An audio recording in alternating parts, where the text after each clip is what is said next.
জানাই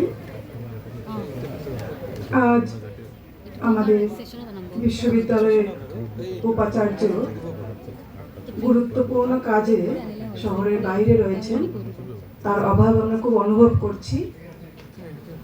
তার উৎসাহ এবং ভরসা ছাড়া এই ওয়ার্কশপের আয়োজন করা সম্ভব ছিল না।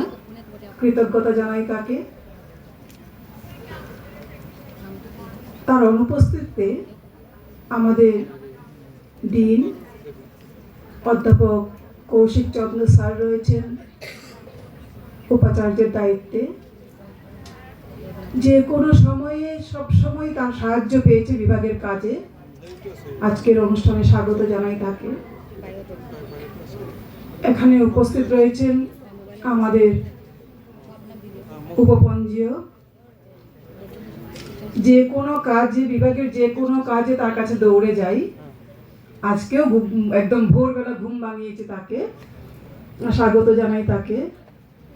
উপস্থিত রয়েছেন আমাদের বিভাগের অধ্যাপকেরা। সবাইকে স্বাগত জানাচ্ছি। স্বাগত জানাচ্ছি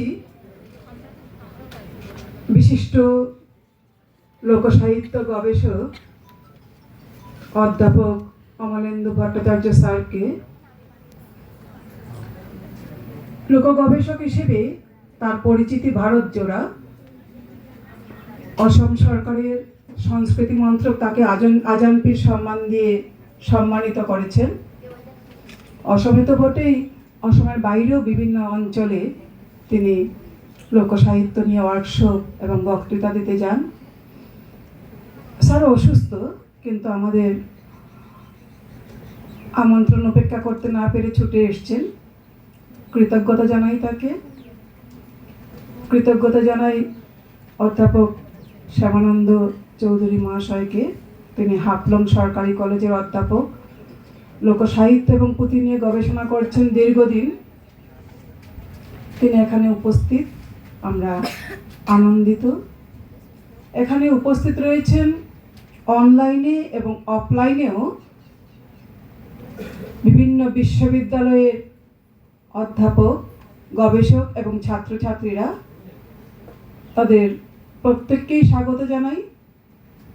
আমরা জানি যে আসামে কিন্তু পুঁথি চর্চার ইতিহাস প্রাচীন। সম্ভবত ইতিহাসে প্রথম আমরা অসমের পুঁথির উল্লেখ পাই 7ম শতাব্দীতে। স্যার এটা ভালো বলতে পারবেন। ভাস্কর বর্মা উপহার পাঠিয়েছিলেন রাজা হর্ষবর্ধনকে। তার মধ্যে রেশমের উপর লেখা পুঁথিও ছিল। হিউয়েনসাং লিখে গেছে সেই কথা। আমরা শঙ্করদেব, মাধবদেবের পুঁথির কথা জানি।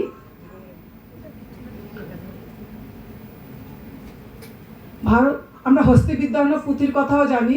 এবং আরও একটা কথা এখানে বলছি, আমাদের স্যার এসছেন। হস্তিবিদ্যার্ণ পুঁথি যখন প্রথম প্রকাশিত হয়, স্যারের মুখেই শুনেছি, সেটা দেখার আমার সৌভাগ্য হয়েছে। সেটা পুরোটা মুগার কাপড়ে বাইন্ডিং করে প্রকাশ করা হয়েছিল এবং সম্ভবত একটাই কপি এখন রক্ষিত আছে এবং সেটা স্যারের কাছে আছে। আমরা এও জানি যে পুঁথি আমাদের ঐতিহ্য, আমাদের সংস্কৃতির বাহক। আবার এও ঠিক যে পুঁথি সম্পর্কে আমরা আজকাল আর কেউ সচেতন নেই।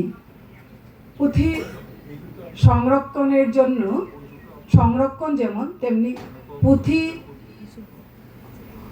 পড়াটাও একটা কলা, সেটা শিখতে হয়। নতুন প্রজন্ম এই সম্পর্কে খুব বেশি জানেন না। তাদের কথা ভেবেই এই ওয়ার্কশপের আয়োজন। আশা করি এই ওয়ার্কশপ তাদের কাজে লাগবে। সবাইকে আবারও ধন্যবাদ জানিয়ে স্বাগত জানাচ্ছি। সবাইকে আবার নমস্কার।